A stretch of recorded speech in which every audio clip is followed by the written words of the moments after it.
আসসালামু আলাইকুম। Learning point academic কেয়ারের ধারাবাহিক কার্যক্রম টেক কোশ্চেন সংক্রান্ত বোর্ড কোশ্চেনের সলিউশনে আজকে আমরা আলোচনা করব কুমিল্লা বোর্ড 2024।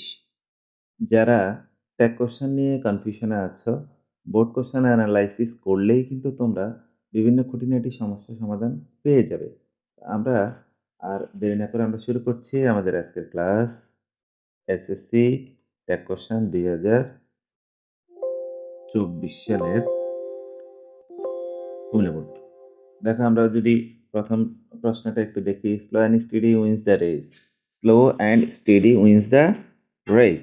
একটু ভালো করে খেয়াল করি, slow and steady wins the race. Slow and steady wins the race, এটি একটি প্রবাদ বাক্য। এটি একটি কি বাক্য? প্রবাদ বাক্য। এটা কুমিল্লা বোর্ড 2024 সালে আসছে। Slow and steady wins the race. Wins, আমরা একটু খেয়াল করি, এই যে এখানে উইন্স, উইন্স ভার্বটা আছে। আমরা বারবার বলেছি ট্যাগ কোশ্চেন করার ক্ষেত্রে অক্সিলারি ভার্ব ছাড়া কোনো ট্যাগ কোশ্চেন হয় না। যেহেতু এই বাক্যে অক্সিলারি ভার্ব নাই, তো ভার্বের প্রেজেন্ট ফর্ম থাকলে আমরা ডু অথবা ডাজ ব্যবহার করি। স্লো অ্যান্ড স্টেডি, ধীরস্থির, ধীরস্থিরতা, এটা সিঙ্গুলার সাবজেক্ট। সিঙ্গুলার সাবজেক্ট হলেই কিন্তু আমাদের প্রনাউন করার সময় আমরা ডাজ ব্যবহার করব, আর হচ্ছে সাবজেক্টের প্রনাউন বসাবো। যেহেতু এটা নাউন, এটার প্রনাউন হবে ইট। তাহলে doesn't, doesn't it, doesn't it. Doesn't it হওয়ার কারণ হচ্ছে এটা যেহেতু একটা পজিটিভ সেন্টেন্স, আমাদের রীতিমতো কথা পজিটিভ সেন্টেন্সের নেগেটিভ আনসার। ওকে, আমরা পরবর্তী কোশ্চেনটা একটু দেখি। The mother has risen in her to see the orphan. Orphan, orphan শব্দের অর্থ এতিমখানা। অরপ্যান শব্দের অর্থ এতিমখানা। একটু ছোট করে নিই। অরপ্যান অর্থ এতিমখানা, একটু খেয়াল করি। দ্য মাদার, দ্য মাদার একটি গুরুত্বপূর্ণ রুল কিন্তু এটা। এখানে আমরা সাধারণত জানি মাদার দ্বারা মা বোঝায়, এটার পরিবর্তে প্রনাউন শি বসে। ফাদার দ্বারা বাবা বোঝায়, এটার পরিবর্তে হি বসে।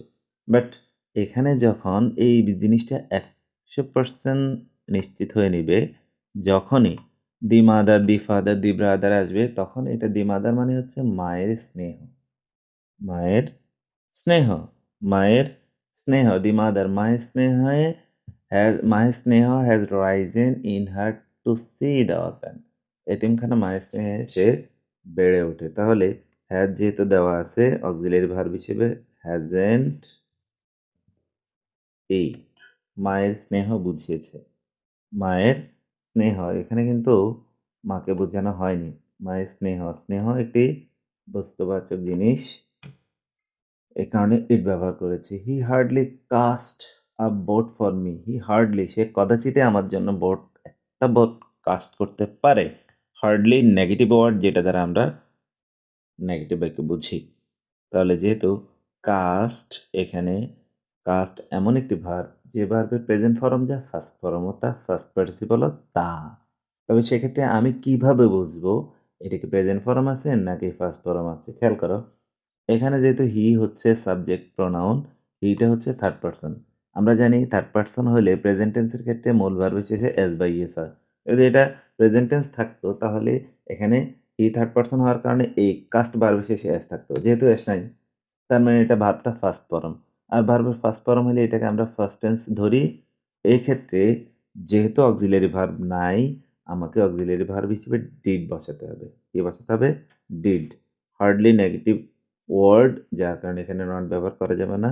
তাহলে ডিড হি, ডিড হি। আবার বলছি, হার্ডলি নেগেটিভ ওয়ার্ড, এই কারণে এখানে নট ব্যবহার করা হয়নি।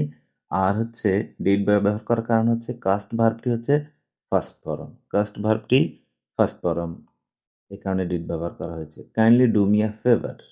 Kindly do me a favour, যে সকল বাক্যে প্রথমে পার্সন থাকে না, অ্যাডভার্ব, এই বাক্যে অ্যাডভার্ব দিয়ে শুরু হয়েছে অথবা ভার্ব দিয়ে শুরু হয়, এগুলো ইম্পারেটিভ সেন্টেন্স। ইম্পারেটিভ সেন্টেন্স একদম সিম্পল। সিম্পল নিয়ম হচ্ছে উইল ইউ বা ওন্ট ইউ। উইল ইউ দিলেও হবে, ওন্ট ইউ দিলেও হবে। উইল ইউ বা ওন্ট ইউ, তুমি যেটাই দাও, উইল ইউ বা ওন্ট ইউ, উইল ইউ বা ওন্ট ইউ, তো as you wish. Will you বা won't you, won't you, will you অথবা ওন্ট ইউ। কোন ক্ষেত্রে? যে সকল বাক্যে প্রথমে পার্সন থাকে না, অর্থাৎ ইম্পারেটিভ সেন্টেন্সে উইল ইউ, ওয়ন্ট ইউ যেটাই দাও। I need not go there, I need not go there, I need not go there, আমার সেখানে যাওয়ার দরকার নেই, দরকার নেই, আমার সেখানে যাওয়ার দরকার নাই। নিড হচ্ছে একটা মডাল অক্সিলারি ভার্ব, যেহেতু বাক্যে নট দেওয়া আছে, এটা নেগেটিভ বাক্য, তাহলে আমরা পজিটিভ আনসার লিখব need I, need I, need I, need I ব্যবহার করব। নিড আই ব্যবহার করার কারণ হচ্ছে নিড এখানে মডাল অক্সিলারি ভার্ব আর গো হচ্ছে মূল verb. Need modal auxiliary verb, do হচ্ছে গো হচ্ছে মূল ভার্ব, তাহলে নিড আই পজিটিভ বাক্য, নেগেটিভ আনসার, নেগেটিভ বাক্য পজিটিভ আনসার, নিড আই। ধন্যবাদ সবাইকে। আমার ক্লাসগুলো ভালো লাগলে অবশ্যই আমার ভিডিওগুলোতে লাইক দিবে এবং চ্যানেলটি সাবস্ক্রাইব করে অন্যকে দেখার সুযোগ দিবে, কারণ এটা তোমার একটি লাইকই অন্যের কাছে আমার এই ভিডিওটি পৌঁছে দিতে পারে। ধন্যবাদ সবাইকে। লার্নিং পয়েন্ট একাডেমিক কেয়ারের পক্ষ থেকে